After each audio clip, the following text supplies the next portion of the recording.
প্রিয় শিক্ষার্থী বন্ধুরা, আশা করি সবাই ভালো আছেন, সুস্থ আছেন এবং নিরাপদে আছেন। আজকে আমরা দেওয়ানি কার্যবিধির পার্ট 11 পড়ব। আদেশ 41 থেকে 47 আলোচনা হবে এবং এর সাথে আমাদের দেওয়ানি কার্যবিধি আপাতত শেষ হবে। আবার রিভিশন ব্যাচে গিয়ে আমরা এগুলো রিপিট করব। আদেশ 41, মূল ডিক্রি হতে আপিল। আমরা যেমন ধারা 96 পড়েছিলাম, ধারা 96 আপিল সম্পর্কে আলোচনা শুরু হয়েছিল, তেমন আদেশ 41ও কিন্তু শুরু হচ্ছে আপিল সম্পর্কে। তো মূল যে ডিক্রি সেটা থেকে আপিল বলছে যে আপিল করতে হলে আপিলের যে একটা ফর্ম আছে, সে ফর্ম বা সেই ফর্মে স্মারকলিপি বা মেমোরান্ডাম আকারে আদালতে আপিলটি পেশ করতে হবে। আপিলকারী বা তার উকিল দ্বারা স্বাক্ষরিত হতে হবে। আদালতের নিযুক্ত কর্মকর্তার নিকট দাখিল করতে হবে, মানে সেরেস্তাদারের কাছে যেভাবে মামলা দায়ের করতে হয় ঠিক সেভাবেই সেরেস্তাতে আপিল দায়ের করতে হবে। এবং এর সাথে অবশ্যই ডিক্রির নকল সংযুক্ত করতে হবে, যে যে ডিক্রির বিরুদ্ধে আপিল করা হচ্ছে। নকল বলতে সার্টিফাইড কপি, অর্থাৎ জাবেদা নকল বা জবেদা নকল বা সত্যায়িত কপি, যেটাই বলি না কেন। স্মারকলিপির সূচিপত্র। একটা স্মারকলিপির সূচিপত্র কেমন হবে, কি কি থাকবে? ডিক্রিতে আপত্তির কারণসমূহ থাকবে, যে কি কারণে ডিক্রিটা সংক্ষুব্ধ, ডিক্রিটা মানছি না। ক্রমিক নম্বরযুক্ত ও স্পষ্ট শিরোনামে আপিল করতে হবে। এটা ছিল বিধি 1-এর বিষয়। বিধি 2-এ বলা হচ্ছে একই আদেশের যে কারণসমূহ গ্রহণীয়, অর্থাৎ কি কি কারণে বা কি কি হেতুতে একটি আপিল করা যায়। স্মারকলিপিতে প্রকাশিত এবং অনুমতিক্রমে প্রেষকৃত এবং ক্ষতিগ্রস্ত হতে পারে এমন কারণসমূহ উল্লেখ করতে হবে। 3-এ বলা হচ্ছে স্মারকলিপি প্রত্যাখ্যান বা সংশোধন। যথারীতি প্রণীত না হলে স্মারকলিপি মানে মেমোরান্ডাম অফ আপিল এইটা রিজেক্ট হয়ে যাবে, অর্থাৎ সঠিকভাবে যদি অ্যাপিল না করা হয় তাহলে এটা রিজেক্ট হয়ে যাবে। যেমন আমরা দেখেছিলাম 7-এর বিধি 11-তে আরজি রিজেকশন, তেমনি এখানে আমরা আপিল রিজেকশনের বিষয়টাও দেখতে পাচ্ছি।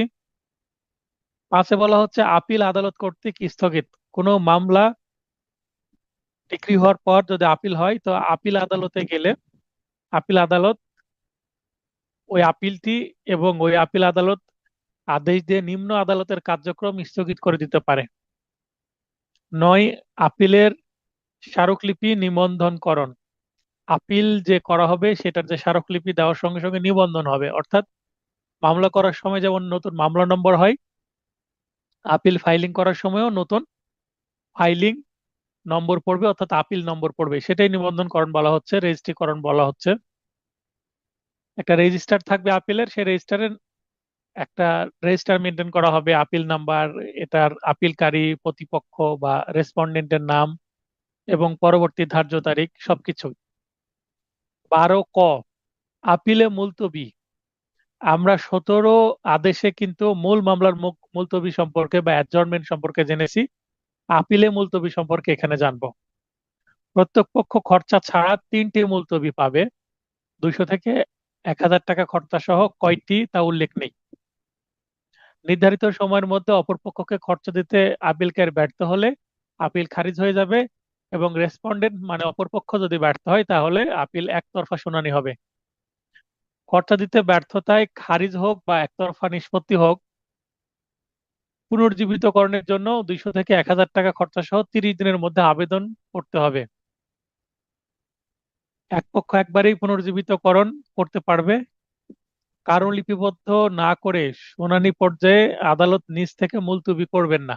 এই হচ্ছে মুলতবির নিয়ম কানুন। এবং মুলতবির আদেশ হওয়ার পরে যদি খরচা না দেয় তাহলে আবার খারিজও হয়ে যেতে পারে আপিল, অথবা একতরফা হয়ে যেতে পারে। সেখান থেকেও পরিত্রাণের উপায় আছে, 30 দিনের মধ্যে 200 থেকে 1000 টাকা খরচা। 19, ত্রুটির জন্য খারিজ হলে, কোনো আপিল যদি আপিলকারী ত্রুটির জন্য খারিজ হয়ে যায় তাহলে আপিল পুনর্গ্রহণ কারণ দর্শানো সাপেক্ষে খরচা জমা বা শর্তাধীনে গ্রহণ করা যাবে। আর অন্য ক্ষেত্রে পুনরায় দাখিল তামাদি আইনের 5 ধারা এখানে প্রযোজ্য হবে। তামাদি আইনের 5 ধারা অর্থাৎ তামাদির মেয়াদ বৃদ্ধির একটা বিধান আছে। যদি সময়ের মধ্যে আপিল করতে না পারে তাহলে 5 ধারা অনুসারে আপিল দায়েরের জন্য তামাদি মওকুফের প্রার্থনা করা যাবে তামাদি আইনের 5 ধারায়। 19 ক, সরাসরি আপিল পুনর্গ্রহণ। বিলম্ব এড়াতে কারণ দর্শানো ছাড়াই 30 দিনের মধ্যে এফিডেভিট সহ আবেদন করলে আপিল পুনর্গ্রহণ হবে। একবারই, একাধিকবার সম্ভব না পুনর্গ্রহণ। সঙ্গে সঙ্গে রেসপন্ডেন্ট বরাবর আপিলকারীর খরচায় নোটিশ জারি করতে হবে। এখানে কত টাকা খরচা দিতে হবে এটা উল্লেখ নেই, অর্থাৎ এখানে খরচা প্রয়োজন নাও হতে পারে। 21, রেসপন্ডেন্টের বা উত্তরদায়কের, রেসপন্ডেন্টের বাংলা হচ্ছে উত্তরদায়ক, এর বিরুদ্ধে একতরফা ডিক্রি হলে, মানে একতরফা ডিক্রি বলতে এখানে আপিলে যে সিদ্ধান্ত সেটাকে বোঝানো হচ্ছে, অর্থাৎ আপিলের সিদ্ধান্ত হলে তার আদেশ আবেদন ক্রমে পুনরায় শুনানি, অর্থাৎ এর আগে যেমন আপিল খারিজ হয়ে গেছে সেই খারিজটাকে পুনরায় গ্রহণ করা যাবে, তেমনি একতরফা যদি সিদ্ধান্ত হয়ে যায়, আপিল নিষ্পত্তি হয়ে যায়, সেটা দোতরফা আবার শুনানির জন্য রেসপন্ডেন্ট বা উত্তরদায়ক আবেদন করতে পারবে। তাহলে খরচা জমা বা শর্তাধীনে পুনরায় শুনানি করা যাবে, তবে একাধিকবার পুনরায় শুনানি করা যাবে না, অর্থাৎ সুযোগ একবারই। 21 কথা বলা হচ্ছে সরাসরি আপিল পুনরায় শুনানি বিলম্ব এড়াতে কারণ দর্শানো ছাড়াই 30 দিনের মধ্যে। এখানে আবার টাকার কথা উল্লেখ আছে যে 3,000 টাকা খরচা ও এফিডেভিট সহ। তাহলে এর আগে আপিল পুনরায় গ্রহণের জন্য কিন্তু কি ছিল না, টাকার পরিমাণ উল্লেখ ছিল না, কিন্তু একতরফা থেকে দোতরফা শুনানির জন্য 3,000 টাকা খরচা দিতে হবে। পুনরায় শুনানি একবারই করা যাবে, একাধিকবার নয়, এবং সঙ্গে সঙ্গে আপিলকারী বরাবর রেসপন্ডেন্টের খরচায় নোটিশ জারি করতে হবে। কারণ একবার আপিল নিষ্পত্তি হয়ে গেছে, আপিলকারী তো বাসায় বসে আছে, জানে না কিছু। এরপরে ওই আপিলটা যদি আবার দোতরফা শুনানির জন্য পুনরায় শুনানির দিন ধার্য হয়, তাহলে তো আপিলকারীকে জানাতে হবে ওই দিনে আবার পুনরায় শুনানি করার জন্য। বিধি 22-এ বলা হচ্ছে আপিলে আপত্তি, এটাকে বলা হচ্ছে ক্রস অবজেকশন। যদি কেউ মামলা করে আর্জির মাধ্যমে, অপরপক্ষ লিখিত জবাব দেয়, এটাকে বলা হয় রিটেন স্টেটমেন্ট। কিন্তু আপিল, মেমোরান্ডাম অফ আপিল বা আপিলের স্মারকনামার মাধ্যমে আপিল দাখিল করা হয়। এখন অপরপক্ষ বা রেসপন্ডেন্ট যদি কোনো আপত্তি দেয়, তো এই আপত্তিটাকে বলা হবে আপিলে আপত্তি বা ক্রস অবজেকশন। রেসপন্ডেন্ট বা উত্তরদায়ক কর্তৃক ক্রস অবজেকশন জমা দেওয়া যাবে। এখানে জবাবও বলা হয়, কিন্তু এটার প্রকৃত নাম ক্রস অবজেকশন।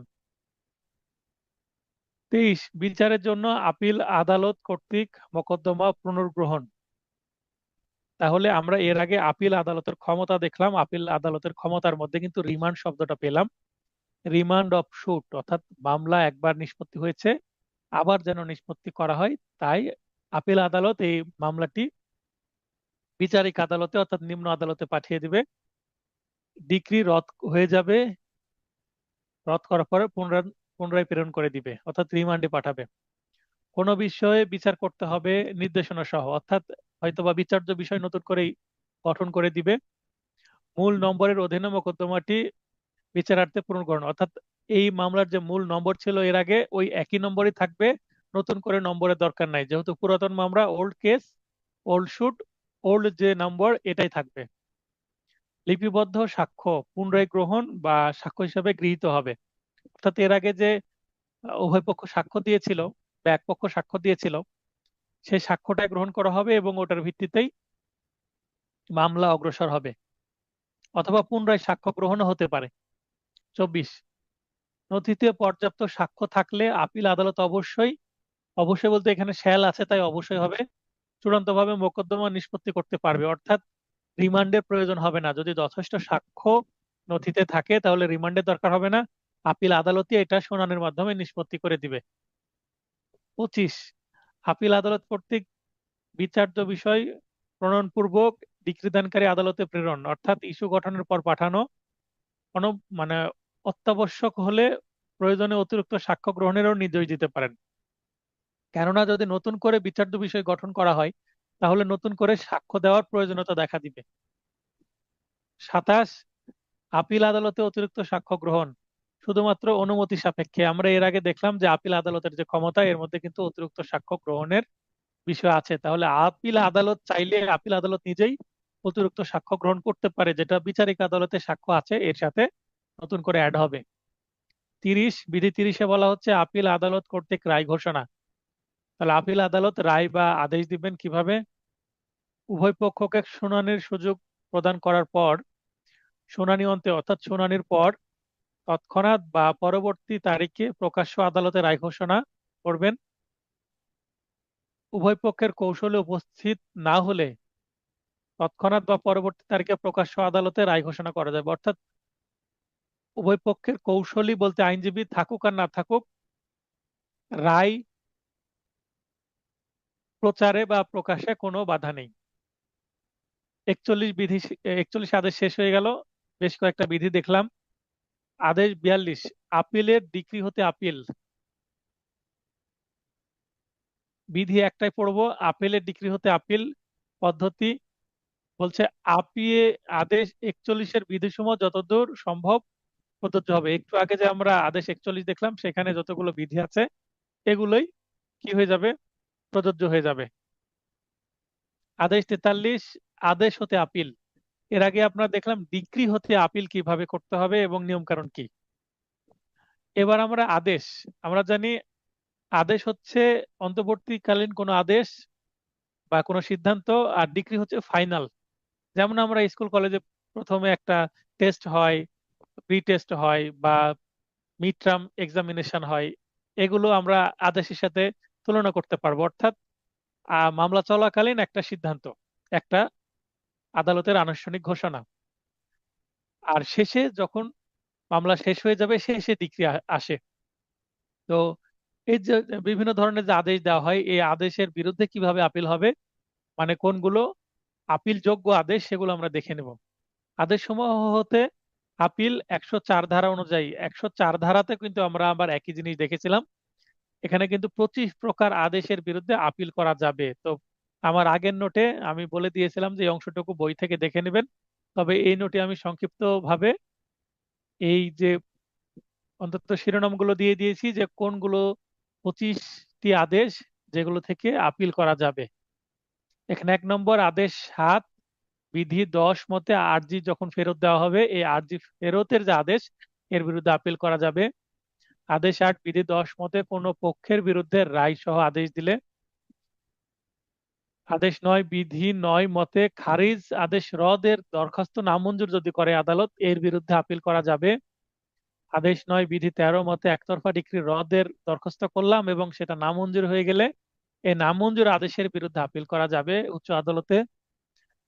5-এ বলা হচ্ছে আদেশ 10, বিধি 4 মতে কোনো পক্ষের বিরুদ্ধে রায় সহ যদি আদেশ হয়, এটার বিরুদ্ধে আপিল করা যাবে। আদেশ 11, বিধি 21 মতে খারিজ বা অন্যান্য যে আদেশ, সেগুলোর বিরুদ্ধে আপিল করা যাবে। আদেশ 16, বিধি 10 মতে সম্পত্তি ক্রোকের যদি আদেশ দেওয়া হয়, যার সম্পত্তি ক্রোক করা হচ্ছে সে ওই ক্রোক আদেশের বিরুদ্ধে আপিল করতে পারবে। আদেশ 16, বিধি 20 মতে কোনো পক্ষের বিরুদ্ধে রায়সহ আদেশ হলে সে আদেশের বিরুদ্ধে আপিল করা যাবে। আদেশ 21, বিধি 34 মতে দলিলের পৃষ্ঠাঙ্কন সংক্রান্ত যদি কোনো আদেশ হয়, সেটার বিরুদ্ধেও আপিল করা যাবে। আদেশ 21, বিধি 60 মতে সম্পত্তি ক্রোকামুক্ত আদেশ, অর্থাৎ এর আগে ক্রোক করতে গেলাম, ক্রোক হয়ে গেল, যার সম্পত্তি ক্রোক হলো সে তার বিরুদ্ধে আপিল করছে, এবার সম্পত্তি ক্রোক মুক্ত করে দেওয়া হলো, তাহলে ক্রোক মুক্ত করে দিলে যার স্বার্থে ক্রোক করা হচ্ছিল সে আবার সংক্ষুব্ধ হয়ে যাবে, সে আবার আপিল করবে। আদেশ 21, বিধি 61 মতে সম্পত্তি ক্রোকের অভিযোগ নামঞ্জুর যে আদেশ, সেটার বিরুদ্ধে আপিল করা যাবে। আনোয়ার ভাই। আসসালামু স্যার। হ্যাঁ, ওয়ালাইকুম আসসালাম। কেমন আছেন স্যার? হ্যাঁ, ভালো আছি, বলেন, প্রশ্ন করেন। স্যার, এই যে দলিলের পৃষ্ঠাঙ্কন বলতে কি বোঝায়? দলিলের দলিলের পৃষ্ঠাঙ্কন বলতে দলিল দলিলের পৃষ্ঠাঙ্কন বলতে মনে করেন একটা চেক, এই চেক যখন আপনি টাকা তুলতে যাবেন তখন দলিলের পেছনে 2বার স্বাক্ষর করতে হয় না? জি, চেকের পিছনে। এটা এটা কিন্তু এক ধরনের পৃষ্ঠাঙ্কন, ঠিক আছে? জি, স্যার। এটা এক ধরনের পৃষ্ঠাঙ্কন। তো দলিলে যখন কেউ অ্যাটাস্টেড সাইন করছে, সেটাকে পৃষ্ঠাঙ্কন করা হয়। অর্থাৎ এখানে স্বাক্ষর সঠিক আছে কিনা সেটাকে পৃষ্ঠাঙ্কন বলা হচ্ছে। ঠিক আছে, আপনি প্রয়োজনে আদেশ 21 বিধি 34 একটু দেখে নেবেন, তাহলে আপনি বিষয়টা আরো ক্লিয়ার হবেন। জি স্যার। আদেশ আদেশ 21। 21 বিধি 72 বা 92 মতে নিলাম বিক্রয় রদ হচ্ছে, এটার বিরুদ্ধে আপিল করা যাবে, অথবা নিলাম বিক্রয়ের আবেদন করলাম, এটা নামঞ্জুর হলো, সেটার বিরুদ্ধেও করা যাবে। অর্থাৎ বাদী বিবাদী উভয় পক্ষেই আপিল করার সুযোগ আছে। আদেশ 22 বিধি 9 মতে মোকদ্দমা বিলুপ্তি রদ, তো রদের আবেদন করলাম, রদ করে দিল। রদ করে দেওয়ার ফলে অপরপক্ষ যে বিলুপ্তি করেছিল তার ক্ষতি হয়ে গেল, সে আপিল করবে। এবার অথবা নামঞ্জুর আদেশ, অর্থাৎ রদের আবেদন করলাম, নামঞ্জুর করলো, এবার আমি চলে যাব কোথায় আপিল করতে। অর্থাৎ বাদী বিবাদী উভয়ের এখানে সুযোগ আছে আপিলে যাওয়ার। মানে যার বিরুদ্ধে আদেশ যাবে সে আপিল করতে পারবে। আদেশ 22 বিধি 10 মতে কোনো অনুমতি প্রদান করা বা না করা, অর্থাৎ নামঞ্জুর আদেশ। আদেশ 23 বিধি 3 মতে চুক্তিপত্র বা আপোসনামা লিপিবদ্ধ করলে সেটার বিরুদ্ধে, অথবা নামঞ্জুর আদেশ দিলে সেটার বিরুদ্ধেও। আদেশ 25 বিধি 2 মতে মোকদ্দমা বাতিল রদের আবেদন নামঞ্জুর আদেশের বিরুদ্ধে আপিল করা যাবে। আদেশ 34 বিধি 2, 3 বা 7 মতে বন্ধকি অর্থ পরিশোধের সময় বৃদ্ধির আবেদন যদি করা হয় এবং সেটা নামঞ্জুর হলে সেই নামঞ্জুর আদেশের বিরুদ্ধেও আপিল করা যাবে। আদেশ 35 বিধি 3, 4 বা 6 মতে ইন্টারপ্রিটার মোকদ্দমায় যদি কোনো আদেশ দেওয়া হয় সেটার বিরুদ্ধে আপিল করা যাবে। আদেশ 38 বিধি 2 বা 6 মতে কোনো আদেশ দিলেও। আদেশ 38, আদেশ 38-এ আছে হচ্ছে রায়ের পূর্বে ক্রোকের বিধান। তো কারো রায়ের পূর্বে যদি ক্রোকের কোনো আদেশ চলে আসে, এটার বিরুদ্ধে অপরপক্ষ কি করতে পারবে? আপিল করতে পারবে। আদেশ 39 বিধি 1, 2, 4 বা 10 মতে কোনো আদেশ। আদেশ 39-এ আছে হচ্ছে ইনজাংশন, টেম্পোরারি ইনজাংশনের কোনো আদেশ যদি এখানে থাকে সেটার বিরুদ্ধে আপিল করা যাবে। আদেশ 40 বিধি 1 বা 4 মতে কোনো আদেশ দিলে সেটার বিরুদ্ধেও আপিল করা যাবে। আদেশ 41 বিধি 19 বা 20 মতে পুনরায় শুনানি বা নামঞ্জুর আদেশ। একটু আগে আমরা 41 পড়লাম। 41-এ কোনো আপিল একতরফা শুনানি হয়ে গেছে, সেটার বিরুদ্ধে কি করা যাবে? আপিল করা যাবে। একতরফা শুনানির বিরুদ্ধে আপিল করা যাবে, সেটা রদের আবেদন তো করাই যাবে, বা পুনরায় শুনানির জন্য আবেদন করা যাবে, অথবা এটা ডিরেক্ট আপিলে যাওয়া যাবে উচ্চ আদালতে। আর যদি পুনরায় শুনানির জন্য আবেদন করে সেটা যদি নামঞ্জুর হয়, এটার বিরুদ্ধেও যাওয়া যাবে। আদেশ 41 বিধি 23 মতে মোকদ্দমার রিমান্ড আদেশ, অর্থাৎ মোকদ্দমার রিমান্ড আদেশ যদি দেওয়া যায়, তাহলে যার ক্ষতি হলো রিমান্ডে গেলে তো মামলা আবার কি হবে, চলতে থাকবে। তো যে ডিক্রি পেয়েছিল সে আবার এটার বিরুদ্ধে, রিমান্ডের বিরুদ্ধে কি করবে? আপিল করতে পারবে রিমান্ড আটকানোর জন্য। আদেশ 45 বিধি 6 মতে প্রত্যয়নপত্র প্রদানে অস্বীকারের আদেশ, এর বিরুদ্ধেও আপিল করা যাবে। আদেশ 47 বিধি 4 মতে মোকদ্দমা রিভিউ মঞ্জুর আদেশ। রিভিউ করা হয়েছে, রিভিউয়ে যদি কোনো রায় বা ডিক্রি রিভিউয়ের মাধ্যমে মঞ্জুর করা হয়, অর্থাৎ পরিবর্তন করা হয়, এই পরিবর্তনটা যিনি মেনে নেবেন না তিনি এই রিভিউ মঞ্জুরের বিরুদ্ধেও আপিল করতে পারবেন। তো এই আপিল যোগ্য আদেশের বিধান আছে এই 25 ক্ষেত্রে, সেটা আমি লিস্টে দিয়ে দিয়েছি। এগুলো কষ্ট করে বারবার পড়ে মুখস্থ করে ফেলতে হবে। যদি এরকম প্রশ্ন আসে নিম্নের কোন ক্ষেত্রে কোন আদেশের বিরুদ্ধে আপিল করা যাবে বা কোনটি আপিলযোগ্য আদেশ, তখন এইগুলো থেকে অপশন আসবে, আপনাকে উত্তর করতে হবে। দুয়ে বলা হচ্ছে আদেশের বিরুদ্ধে যে আপিল, এই আপিল আদেশ 41-এর বিধিসমূহ যতদূর সম্ভব প্রযোজ্য হবে। অর্থাৎ এর আগে আমরা 41-এ যেটা দেখলাম যে ডিক্রির বিরুদ্ধে আপিল করলে যেই ক্ষমতা একটা আপিল আদালতের থাকবে, ঠিক একই ক্ষমতা ডিক্রির বিরুদ্ধে আপিল করলে যে স্টাইলে মামলাটা আপিলটা ফাইলিং হবে, যেভাবে ক্রস ক্রস অবজেকশন দিবে, শুনানি হবে এবং যেভাবে নিষ্পত্তি হবে, ঠিক একই স্টাইলে আদেশের বিরুদ্ধে আপিল হলেও একই বিধি মেনে, 41 আদেশের বিধি মেনেই নিষ্পত্তি করতে হবে। মার্জনা বেগম প্রশ্ন করতে চাচ্ছেন, হাত উত্তোলন করেছেন, বলেন।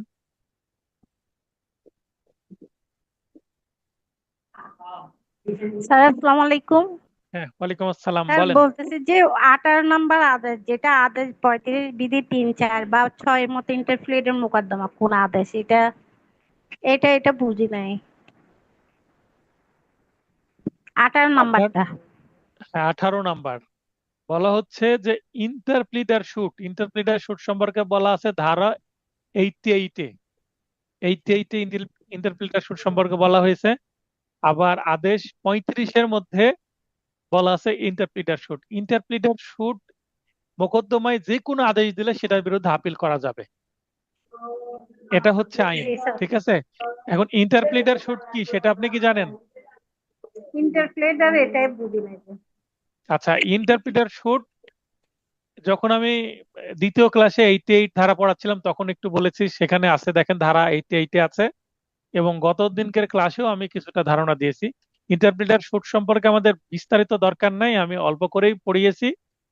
88-এ যেটা বলা হচ্ছে ইন্টারপ্রিটার শুট অর্থাৎ, মনে করেন যে বিবাদী একজন কিন্তু বাদী একাধিক, মামলা একাধিক হতে পারে। মনে করেন আমি রহিমের বিরুদ্ধে মামলা করলাম, আবার আমার আরেকজন প্রতিবেশী সেও রহিমের বিরুদ্ধে মামলা করেছে। তার মানে এখানে বিবাদী একটা, মামলা দুইটা, বাদী দুইটা। বুঝতে পেরেছেন? জি স্যার, থ্যাংক ইউ স্যার। আচ্ছা, এখানে আরেকটু মজার উদাহরণ দিই। সিনেমাতে দেখবেন ট্রায়াঙ্গেল লাভ স্টোরি থাকে, হয় নায়িকা একটা নায়ক দুইটা, অথবা নায়ক একটা নায়িকা দুইটা। বুঝতে পেরেছেন? তো এরকম যদি সিচুয়েশন হয় যে বিবাদী একটা কিন্তু মামলা দুইটা, বাদী দুইটা, অর্থাৎ একই সম্পত্তি নিয়ে দুইজন বাদী একই ব্যক্তির বিরুদ্ধে মামলা করেছে। যদি এরকম হয়, মনে করেন মিস্টার রহিম নামে একজন ব্যক্তি একই সম্পত্তি একাধিক ব্যক্তির কাছে বিক্রয় করেছে, তখন সবাই তো তার বিরুদ্ধে মামলা করবে, করবে না?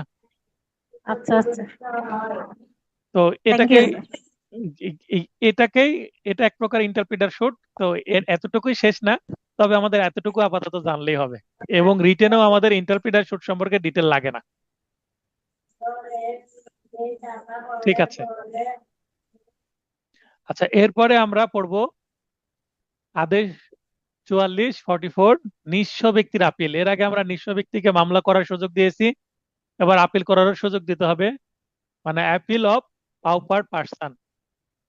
একে বলা হচ্ছে যে নিঃস্ব হিসাবে আপিল করতে পারবে, স্মারকলিপির সাথে নিঃস্ব হিসাবে আপিলের আবেদন পেশ। অর্থাৎ সে যে নিঃস্ব এবং নিঃস্ব হিসাবে আপিল করতে চাচ্ছে, আলাদা একটা পিটিশন বা দরখাস্ত দিতে হবে।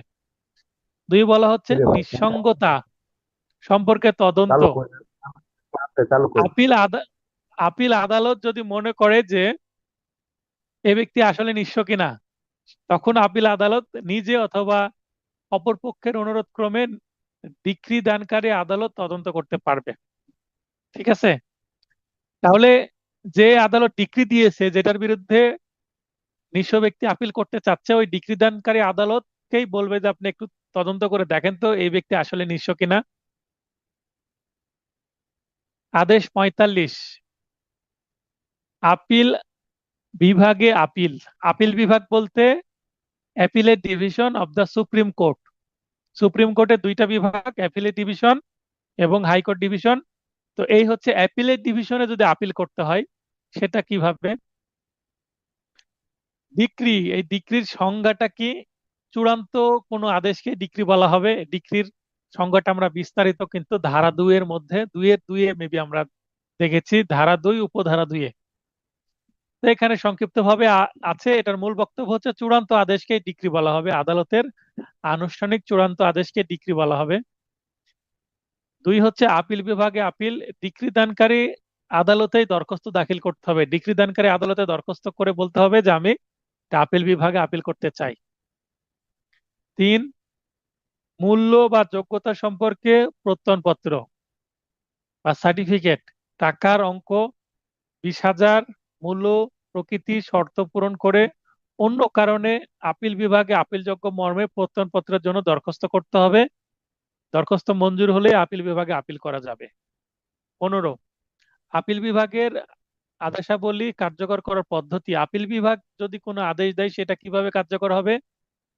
যে আদালতের রায়ের বিরুদ্ধে আপিল করা হয়েছে, সে আদালতে আপিলের রায়ের জাবেদা কপি দাখিল করতে হবে। অর্থাৎ মূল যে আদালত ডিক্রি দানকারী আদালতই কিন্তু কি করবেন, এটা কার্যকর করবেন, মানে জারি করবেন। আদেশ 46 রেফারেন্স। জুয়েল ভাই বলেন। স্যার এই যে 45 আদেশের যে দুই বিধি স্যার, হুম, স্যার শুনছি আমি, বলেন। 45 আদেশের যে দুই বিধিটা বললেন স্যার, আপিল বিভাগে আপিল ডিক্রি দানকারী আদালতে দরখাস্ত দাখিল করতে হবে স্যার। এটা দরখাস্তটা ওই ডিক্রিদারি আদালতে এটা কেন দাখিল করতে হবে স্যার, যে আমি আপিল করব? আপনি বললেন যে এটার বিরুদ্ধে আপিল করব আপিল বিভাগে, ডিক্রি দানকারী জি স্যার। আদালতেই এটা দাখিল করতে হবে। এটা হচ্ছে নিয়ম। মানে নিয়ম স্যার। সরাসরি আপনার হ্যাঁ, সরাসরি আপিল বিভাগে যাওয়ার সুযোগ নেই। আপনি ডিক্রি দানকারী আদালতে দরখাস্ত করলেন, অনেকটা লিভ টু আপিলের মতন। জি তখন স্যার। ডিক্রি দানকারী আদালত যদি আপনাকে অনুমোদন দেয় তখন আপনি যেতে পারবেন। এটা হচ্ছে দুই বিধির নিয়ম। ঠিক আছে? স্যার এটা অনুমোদন বোঝার জন্য কি নাও দিতে পারে স্যার? অনুমোদন না দিলে সেটার বিরুদ্ধেও আবার কি করা যাবে, আপিল করা যাবে আপিল জি আদালতে। স্যার। আচ্ছা, এখানে আপনি মূল জি বই থেকে দুই বিধিটা একটু বিস্তারিত দেখে নেবেন, বুঝতে না পারলে আমাকে মেসেজ করবেন, ঠিক আছে? জি আমাদের জি এমসিকিউ স্যার, এর জন্য বুঝতে পারলাম। যতটুকু দরকার ততটুকুই আমরা এখানে জেনে রাখবো, হ্যাঁ। তবে এই জি অংশ স্যার। জি থেকে এর আগে কখনো প্রশ্ন আসেনি, আমি এটা যুক্ত করেছি সংক্ষিপ্ত আকারে। আর আমার নোটটা খুবই সংক্ষিপ্ত পদ্ধতির, সেটা জানেন। জি স্যার। জি যেখানে স্যার, ওকে স্যার। কনফিউশন হবে প্রয়োজনে একটু মূল বইটা দেখে নেবেন, তারপরে বুঝতে না পারলে আমি আবার বুঝিয়ে দেবো, ঠিক আছে? জি স্যার, ওকে। আচ্ছা, রেফারেন্স সম্পর্কে আমরা জেনেছি। ধারাতে এখানেও আমরা আদেশ 46 জানবো। একটি মাত্র বিধি পড়বো, হাইকোর্ট বিভাগে প্রশ্নের অভিমত গ্রহণ। রেফারেন্স: ডিক্রি আপিলযোগ্য নয়। আইন রীতি সম্পর্কিত সৃষ্ট প্রশ্নের ওপর সন্দেহ পোষণ করলে আদালত নিজে বা কোনো পক্ষের আবেদন ক্রমে বাদী বা বিবাদীর হাইকোর্টের সিদ্ধান্তের জন্য প্রেরণ করতে পারবে, এবং হাইকোর্ট কি করবেন, অভিমত প্রেরণ করবেন, যেটাকে রেফারেন্স বলা হচ্ছে। আদেশ 47 রিভিউ। তাহলে রিভিউ সম্পর্কে কিন্তু আমরা 47 আদেশে জানতে পাচ্ছি। রায় পুনর্বিবেচনা অর্থাৎ রিভিউ এর জন্য আবেদন। আদেশ বা ডিক্রি প্রদান করে আদালত নিজেই রিভিউ করতে পারে, অর্থাৎ যে আদালতে ডিক্রি হয়েছে বা আদেশ দিয়েছে সেই আদালতেই রিভিউ এর আবেদন করতে হবে, এবং ওই আদালতই রিভিউ করবেন। অর্থাৎ উচ্চ আদালতে যাওয়ার দরকার নাই, নিজের আমলনামা নিজের সিদ্ধান্ত নিজেই দেখবেন। যার বিরুদ্ধে রিভিউ করা যাবে, আপিল যোগ্য যদি ডিক্রি হয় বা আদেশ হয়, কিন্তু আপিল করা হয় না, আপিল করা হলে আর রিভিউ এর সুযোগ নেই। যদি আপিল করা না হয় তাহলে রিভিউ করা যাবে। কারণ আপিল করা হলে সে তো উচ্চ আদালতে চলে যাবে, তখন আর নিম্ন আদালত বলবে আপনি তো আমার ওপর আস্থা নাই, আপনি তো চলে গেছেন উচ্চ আদালতে, তাই আমার কাছে আর রিভিউ করার দরকার নেই, আপনি উচ্চ আদালতে যান। ব্যাপারটা এরকম। অর্থাৎ অর্থাৎ উচ্চ আদালতে একটা তো সিদ্ধান্ত আসবে, তখন নিম্ন আদালতের রিভিউ এর সিদ্ধান্তের কোনো কি থাকবে না, মূল্য থাকবে না। তাই আপিল যদি করা হয়ে যায় আর রিভিউ করার সুযোগ নেই। যদি আপিল না করে তাহলে রিভিউ করা যাবে, তবে রিভিউ করার পরে কিন্তু আবার পরে আপিল করা যাবে। আপিল অযোগ্য যদি ডিক্রি হয়, মানে আপিল করার বিধানই নাই, রিভিশন না করে কি করা যাবে, রিভিউ করা যাবে। রিভিউ করে যদি লাভ না হয় পরে রিভিশন করা যাবে। ক্ষুদ্র বিষয়ক আদালতের সিদ্ধান্ত অর্থাৎ স্মল ক্লজেস যে কোর্ট আছে, সে কোর্টের যে কোনো সিদ্ধান্তের বিরুদ্ধে রিভিউ করা যাবে। এটার রিভিউ কোন কোন ক্ষেত্রে করা যায় সেটা দেখলাম, তিন ক্ষেত্রে। এবার রিভিউ এর কারণ বা হেতুবাদ, অর্থাৎ কি কি পয়েন্টের উপর ভিত্তি করে বা গ্রাউন্ডস এর উপর ভিত্তি করে রিভিউ দায়ের করা যায়। কোনো গুরুত্বপূর্ণ বিষয় পরে আবিষ্কার হয়েছে, অর্থাৎ মামলা রায় দেওয়ার পরে বুঝতে পেরেছে, কোনো পক্ষ বা কোনো দলিল পাওয়া গেছে, কোনো গুরুত্বপূর্ণ সাক্ষ্য প্রমাণ পরে আবিষ্কার হয়েছে, অর্থাৎ সাক্ষ্য প্রমাণ হয়ে যাওয়ার পর রায় ডিক্রি হয়ে গেছে, হয়ে যাওয়ার পরে এই প্রমাণটা এসেছে। নথি দৃষ্টে কোনো ভুল বা ভ্রান্তি প্রতীয়মান হলে, যদি দেখা যায় যে কোনো পক্ষের আইনজীবী দেখলেন যে এখানে কোনো ভুল আছে নথির মধ্যে, তখন রিভিউ করা যাবে। অথবা আদালত যদি নিজেই দেখেন যে কোনো ভুল আছে, তো নিজের রাইটে উনি নিজেই রিভিউ করতে, থেকে বলা হয় সুমোটো বা স্বপ্রণোদিত হয়ে। প্রমাণ পরে পেয়ে যা পূর্বে উপস্থাপন করা সম্ভব হয়নি এই ক্ষেত্রে, অথবা অন্য কোনো যৌক্তিক হেতুতে, অর্থাৎ যৌক্তিক থাকতে হবে যে এটা অযথা কোনো বিষয় না, যুক্তিপূর্ণ কোনো বিষয়। আপিল চলাকালে ভিন্ন অজুহাতে রিভিউ চলতে পারে। আপিল চলছে, তো আপিলে যেটা আসছে সেটা যদি না আসে, তো ভিন্ন অজুহাতে, অর্থাৎ যদি এরকম হয় যে রিভিউ আগে করা হয়েছে, রিভিউ নিষ্পত্তি হওয়ার আগে আপিলে চলে যাওয়া গেছে, এবং আপিলে একটা অজুহাতে অর্থাৎ একটা হেতুতে আপিল করা হচ্ছে, রিভিউ অন্য হেতুতে বা অন্য কারণে, তাহলে আপিল ও রিভিউ একসাথে চলতে পারে। এটা খুবই রেয়ার কেস। আদালতকে কনভিন্স না করলে সাধারণত চলবে না, তবে আদালতকে কনভিন্স করলে দুইটাই চলতে পারে। চারে বলা হচ্ছে রিভিউয়ের আবেদন অগ্রাহ্য বা নামঞ্জুর যদি করা হয়, যথেষ্ট অজুহাত সাপেক্ষে অপর পক্ষকে না করেই কিন্তু করা যেতে পারে। নয় বলা হচ্ছে কতিপয় আবেদনের ক্ষেত্রে বাধা, কিছু কিছু আবেদন করা যাবে না। রিভিউ আবেদনে প্রাপ্ত আদেশ বা ডিক্রির পুনরায় রিভিউ আবেদন করা যাবে না, অর্থাৎ সেকেন্ড রিভিউ এর কোনো বিধান নাই। একবার রিভিউ করলে একবারই শেষ, দ্বিতীয়বার আর করা যাবে না। এই সাথে আমাদের দেওয়ানি কার্যবিধি শেষ হয়ে গেল। এখানে আমরা বিগত যে বার কাউন্সিল এবং জুডিশিয়ারির এমসিকিউ প্রশ্নগুলো দেখছি। আপনাদের আজকে আমি কিছু প্রশ্নের উত্তর দিতে চেয়েছিলাম। পুরো দেওয়ানি কার্যবিধি থেকে যদি কারো কোনো প্রশ্ন থাকে আপনারা প্রশ্ন করতে পারবেন, সেক্ষেত্রে আমি উত্তর দিয়ে দেব। একটা, আমরা যখন rapid revision and model test batch শুরু করব, তখন এই দেওয়ানি কার্যবিধি আবার আমরা হয়তোবা 2টা বা 3টা ক্লাসে শেষ করব। এই মূল মূল জায়গাগুলো আমি ফোকাস করে দেবো, যেখান থেকে বেশি প্রশ্ন আসে বা আপনাদের সময় প্রশ্ন আসার সম্ভাবনা আছে। কিন্তু এই মুহূর্তে আমি আপনাদেরকে সুযোগ দিচ্ছি যে যেহেতু রুটিনে ছিল যে কিছু প্রশ্ন উত্তরের সুযোগ দেব, কারো যদি প্রশ্ন থাকে আপনারা প্রশ্ন করতে পারেন পুরো দেওয়ানি কার্যবিধি শুরু থেকে শেষ পর্যন্ত। আর যদি প্রশ্ন না থাকে আপনারা পরে মেসেজ করলেও আমি আলাদাভাবে আপনাদের কল ব্যাক করে প্রশ্নের উত্তর দেওয়ার চেষ্টা করব, অথবা আমি আলাদা একটা, যেমন আগামীকাল বৃহস্পতিবার, কালকে অথবা শুক্রবার আলাদা ক্লাস নিয়েও শেষ করা যেতে পারে, অথবা শনিবার পরীক্ষার আগেও হয়তোবা ছোট ক্লাস নিয়ে আপনাদের প্রশ্নের উত্তর দেওয়া যেতে পারে। আর যদি প্রশ্ন না থাকে ক্লাস শেষ করে দিব আগামী শনিবারে। অবশ্যই পরীক্ষার জন্য প্রস্তুত থাকবেন। শনিবারে যতগুলো আদেশ আছে আদেশগুলোর উপরে 50 নম্বরের পরীক্ষা হবে, আপনারা জানেন। হ্যাঁ, ওয়ালাইকুম আসসালাম। স্যার, আমি একটা প্রশ্ন করতে চাচ্ছি যে দেওয়ানি বা কার্যবিধির উপরে না, এমনি আউট একটা প্রশ্ন করতে চাচ্ছি। শুধু কি আমরা এই নোটটা পড়লে হবে নাকি অন্য কোনো বই পড়তে হবে? আপনি আমার নোট পড়লেই যথেষ্ট কমন পাবেন, কিন্তু বুঝতে পারতে হবে। যদি বুঝতে না পারেন আমাকে প্রশ্ন করবেন। আমার নোট থেকেই প্রতিবারই 90-এর কাছাকাছি কমন থাকে। আচ্ছা স্যার। এবং আরো একটা বিষয় বলি, শুধু এমসিকিউ গুলো পড়লে হবে না। এই যে নোটের ভিতরে একটু আগে যে আলোচনা করলাম, এই আলোচনাগুলো বেশি পড়তে হবে, বুঝতে হবে। কারণ এমসিকিউ হুবহু কমন নাও পেতে পারেন, কিন্তু ভেতরে পড়লে আপনি কমন পাবেন। এবং আমার নোট পড়লে 80+, মানে 80-র উপরে কমন পাওয়ার সম্ভাবনা প্রতিবারই থাকে।